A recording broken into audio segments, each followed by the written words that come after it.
The Hitchhiker's Guide to the Galaxy by Douglas Adams. Chapter 5.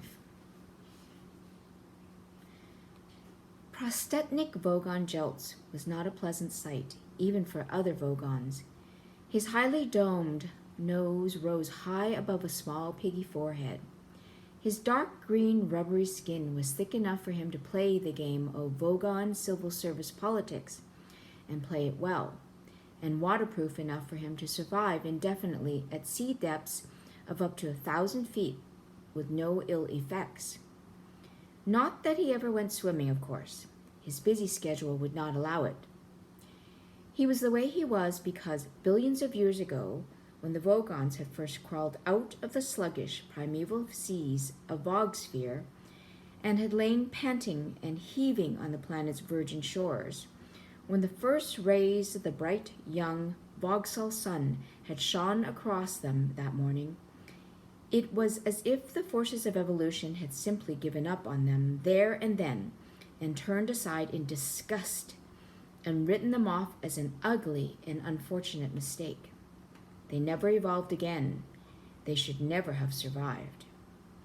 The fact that they did is some kind of tribute to the thick-willed, slug-brained stubbornness of these creatures. Evolution, they said to themselves? Who needs it?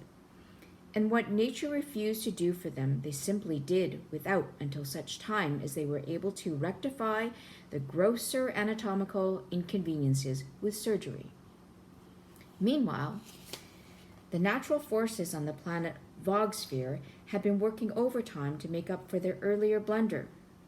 They brought forth scintillating, jeweled, scuttling crabs, which the Vogons ate, smashing their shells with iron mallets. Tall, aspiring trees of breathtaking slenderness and color which the Vogons cut down and burnt the crab meat with. Elegant, gazelle-like creatures with silken coats and dewy eyes, which the Vogons would catch and sit on. They were no use as transport because their backs would snap instantly, but the Vogons sat on them anyway. Thus the planet Vogsphere whiled away the unhappy millennia until the Vogons suddenly discovered the principles of interstellar travel. Within a few short Vog years, every last Vogon had migrated to the Mega Brantis cluster, the political hub of the galaxy, and now formed the immensely powerful backbone of the galactic civil service. They have attempted to acquire learning. They have attempted to acquire style and social grace. But in most respects, the modern Vogon is little different from his primitive forebears. Every year, they import 27,000 scintillating jeweled scuttling crabs from their private native planet, and while away a happy drunken night, smashing them to bits with iron mallets. Prostetnik Vogon Jeltz was a fairly typical Vogon in that he was thoroughly vile. Also, he did not like hitchhikers. Somewhere in a small dark cabin buried deep in the intestines of Prostetnik Vogon Jeltz's flagship, a small match flared nervously. The owner of the match was not a Vogon, but he knew all about them and was right to be nervous. His name was Ford Prefect. Ford Prefect's original name is only pronounceable in an obscure Betelgeusian dialect, now virtually extinct since the great collapsing Hrung disaster of Gal Cid, year 03758, which wiped out all the old Praxitial communities on Betelgeuse. 7. Ford's father was the only man on the entire planet to survive the great collapsing Hrung disaster by an extraordinary coincidence that he was never able satisfactorily to explain. The whole episode is shrouded in deep mystery. In fact, no one ever knew what a Hrung was, nor why he had chosen to collapse on Betelgeuse 7 particularly. Ford's father, magnanimously waving aside the clouds of suspicion that had inevitably settled around him, came to live on Betelgeuse 5, where he both fathered and uncled Ford. In memory of his now dead race, he christened him in the ancient praxibital tongue. Because Ford never learned to say his original name, his father eventually died of shame, which is still a terminal disease in some parts of the galaxy. The other kids at school nicknamed him Ix, which in the language of Beetlejuice 5 translates as boy who is not able satisfactorily to explain what a harung is, nor why it should choose to collapse on Beetlejuice 7. He looked about the cabin, but he could see very little. Strange, monstrous shadows loomed and leaped with the tiny flickering flame, but all was quiet. He breathed a silent thank you to Dentrasis. The Dentrasis are an unruly tribe of gourmands, a wild but pleasant bunch whom the Vogons had recently taken to employing as catering staff on their long-haul fleets, on the strict understanding that they kept themselves very much to themselves. This suited the Dentrasis fine because they loved Vogon money, which is one of the hardest currencies in space, but loathed the Vogons themselves. The only sort of Vogon a Dentrasi liked to see was an annoyed Vogon. It was because of this tiny piece of information that Ford Prefect was not now a whiff of hydrogen, ozone, and carbon monoxide. He heard a slight groan. By the light of the match, he saw a heavy shape moving slightly on the floor. Quickly, he shook out the match, reached in his pocket, found what he was looking for, and took it out. He ripped it open and shook it. He crouched on the floor. The shape never moved again. Ford Prefect said, I bought some peanuts. Arthur Dent moved and groaned again, muttering incoherently. Here, have some, urged Ford, shaking the packet again. If you've never been through a matter transference beam, you've probably lost some salt and protein. The beer you had should have cushioned your system a bit. Ah, said Arthur Dent. He opened his eyes. It's dark, he said. Yes, said Ford Prefect, it's dark. No light, said Arthur Dent. Dark, no light. One of the things Ford Prefect had always found hardest to understand about humans was their habit of continually stating and repeating the very, very obvious, as in, it's a nice day, or you're very tall, or oh dear, you seem to have fallen down a 30-foot well. Are you all right? At first, Ford had formed a theory to account for this strange behavior. If human beings don't keep exercising their lips, he thought, their mouths probably seize up. After a few months' consideration and observation, he abandoned this theory in favor of a new one. If they don't keep exercising their lips, he thought, their brains start working. After a while, he abandoned this one as well as being obstructively cynical and decided he quite liked human beings after all, but he always remained desperately worried about the terrible number of things they didn't know about. Yes, he agreed with Arthur. No light. He helped Arthur to some peanuts. How do you feel? He asked him. Like a military academy, said Arthur. Bits of me keep on passing out. Ford stared at him blankly in the darkness. If I asked you where the hell we were, said Arthur weakly, would I regret it? Ford stood up. We're safe, he said. Oh, good, said Arthur. We're in a small galley cabin, said Ford, in one of the spaceships of the Vogon constructor fleet. Ah, said Arthur. This is obviously some strange usage of the word safe that I wasn't previously aware of. Ford struck another match to help him search for a light switch. Monstrous shadows leaped and loomed again. Arthur struggled to his feet and hugged himself apprehensively. Hideously alien shapes seemed to throng about him. The air was thick with musty smells which sidled into his lungs without identifying themselves, and a low, irritating hum kept his brain from focusing. How did we get here? He asked, shivering slightly. We hitched a lift, said Ford. Excuse me? Said Arthur. Are you trying to tell me that we just stuck out our thumbs and some green, bug-eyed monster stuck his head out and said, Hi, fellas, hop right in. I can take you as far as Basingstoke roundabout? Well, said Ford, the thumbs and the electronic sub-ether signaling device The roundabouts of Barnard's star 6 light years away, but otherwise, that's more or less right. And the bug-eyed monster? Is green, yes. Fine, said Arthur. When can I go home? You can't, said Ford Prefect, and found the light switch. Shade your eyes, he said, and turned it on. Even Ford was surprised. Good grief, said Arthur. Is this really the interior of a flying saucer? Prostechnik Vogon Jeltz heaved his unpleasant green body round the control bridge. He always felt vaguely irritable after demolishing populated planets. He wished that someone would come and tell him that it was all wrong so that he could shout at them and feel better.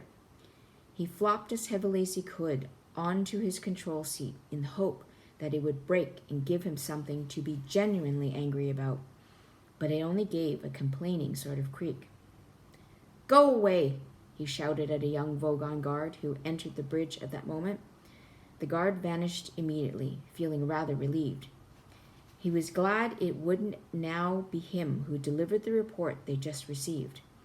The report was an official release which said that a wonderful new form of spaceship drive was at this moment being unveiled at a government research base on Damogran, which would henceforth make all hyperspatial express routes unnecessary. Another door slid open, but this time the Vogon captain didn't shout it because it was a door from the galley quarters where the Dentrasis prepared his meals. A meal would be most welcome. A huge furry creature bounded through the door with his lunch tray. It was grinning like a maniac. Prostechnik Vogon Jeltz was delighted. He knew that when a Dentrasi looked that pleased with itself, there was something going on somewhere on the ship that he could get very angry indeed about. Ford and Arthur stared around them. Well, what do you think? Said Ford. It's a bit squalid, isn't it?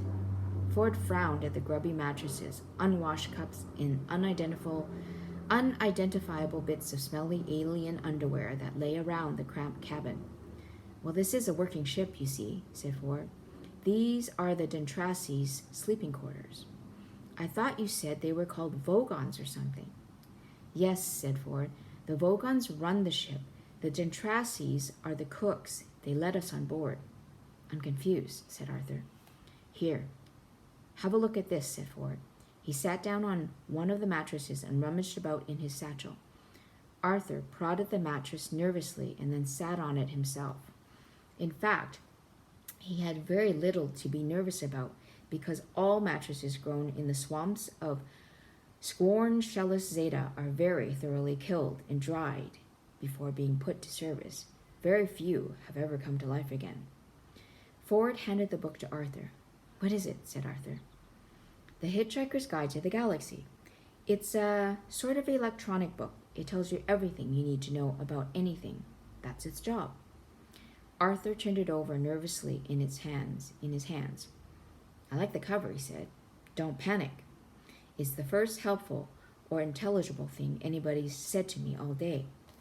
I'll show you how it works, said Ford.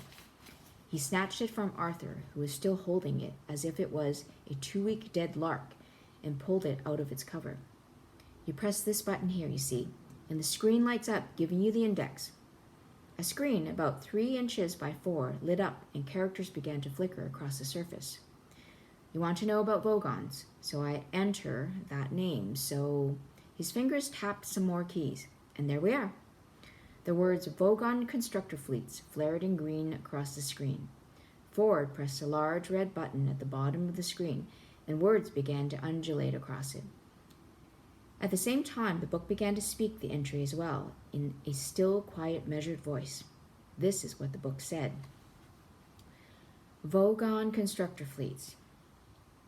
Here is what to do if you want to get a lift from a Vogon. Forget it. They are one of the most unpleasant races in the galaxy. Not actually evil, but bad-tempered, bureaucratic, officious, and callous. They wouldn't even lift a finger to save their own grandmothers from the ravenous bug-bladder beast of Trawl without orders signed in triplicate, sent in, sent back, queried, lost, found, subjected to public inquiry, lost again, and finally buried in soft peat for 3 months and recycled as firelighters. The best way to get a drink out of a Vogon is to stick your finger down his throat, and the best way to irritate him is to feed his grandmother to the ravenous bug-bladder beast of Trawl. On no account allow a Vogon to read poetry at you. Arthur blinked at it. What a strange book. How did we get a lift then? That's the point. It's out of date now, said Ford, sliding the book back into its cover. I'm doing the field research for the new revised edition, and one of the things I'll have to do is include a bit about how the Vogons now employ Dentrassi cooks, which gives us a rather useful little loophole. A pained expression crossed Arthur's face. But who are the Dentrassi? He said. Great guys, said Ford. They're the best cooks and the best drink mixers, and they don't give a wet slap about anything else. And they'll always help a hitchhiker aboard, partly because they like the company, but mostly because it annoys the Vogons, which is exactly the sort of thing you need to know if you're impoverished and a hitchhiker trying to see the marvels of the universe for less than 30 Altarian dollars a day. And that's my job. Fun, isn't it? Arthur looked lost. It's amazing, he said, and frowned at one of the other mattresses. Unfortunately, I got stuck on Earth for rather longer than I intended, said Ford. I came for a week and got stuck for 15 years. But how did you get there in the first place then? Easy. I got a lift with a teaser. A teaser? Yeah. What is a teaser? Teasers are usually rich kids with nothing to do. They cruise around looking for planets which haven't made interstellar contact yet and buzz them. Buzz them? Arthur began to feel that Ford was enjoying making life difficult for him. Yeah, said Ford, they buzz them. They find some isolated spot with very few people around, then land right by some poor, unsuspecting soul whom no one's ever going to believe, and then strut up and down in front of him, wearing silly antennae on their head and making beep-beep noises. Rather childish, really. Ford leant back on the mattress with his hands behind his head and looked infuriatingly pleased with himself. Ford, insisted Arthur, I don't know if this sounds like a silly question, but what am I doing here? Well, you know that, said Ford. I rescued you from the Earth. And what's happened to the Earth? It's been demolished. Has it? Said Arthur levelly. Yes, it just boiled away into space. Look, said Arthur, I'm a bit upset about that. Ford frowned to himself and seemed to roll the thought around his mind. Yes, I can understand that, he said at last. Understand that? Shouted Arthur. Understand that? Ford sprang up. Keep looking at the book, he hissed urgently. What? Don't panic. I'm not panicking. Yes, you are. All right, so I'm panicking. What else is there to do? You just come along with me and have a good time. The galaxy's a fun place. You'll need to have this fish in your ear. I beg your pardon? Asked Arthur, rather politely, he thought. Ford was holding up a small glass jar, which quite clearly had a small yellow fish wriggling around in it. Arthur blinked at him. He wished there was something simple and recognizable he could grasp hold of. He would have felt safe if alongside the Dentrassi underwear, the piles of Scornchelli's mattresses, and the man from Beetlejuice holding up a small yellow fish and offering to put it in his ear, he had been able to just see a small packet of cornflakes. But he couldn't, and he didn't feel safe. Suddenly, a violent noise leapt at them from no source that he could identify. He gasped in terror at what sounded like a man trying to gargle whilst fighting off a pack of wolves. Shush, said Ford. Listen, it might be important. Important? It's the Vogon captain making an announcement on the Tannoy. You mean that's how the Vogons talk? Listen. But I can't speak Vogon. You don't need to. Just put this fish in your ear.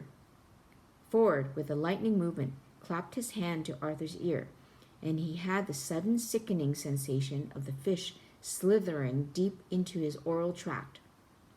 Gasping with horror, He scrabbled at his ear for a second or so, but then slowly turned goggle-eyed with wonder. He was experiencing the oral equivalent of looking at a picture of two black silhouetted faces and suddenly seeing it as a picture of a white candlestick, or of looking at a lot of colored dots on a piece of paper which suddenly resolve themselves into the six figure and mean that your optician, let me read that again, or of looking at a lot of colored dots on a piece of paper which suddenly resolve themselves into the figure 6 and mean that your optician is going to charge you a lot of money for a new pair of glasses. He was still listening to the howling gargles. He knew that only now he had somehow taken on the semblance of perfectly straightforward English. This is what he heard. To be continued. Thank you.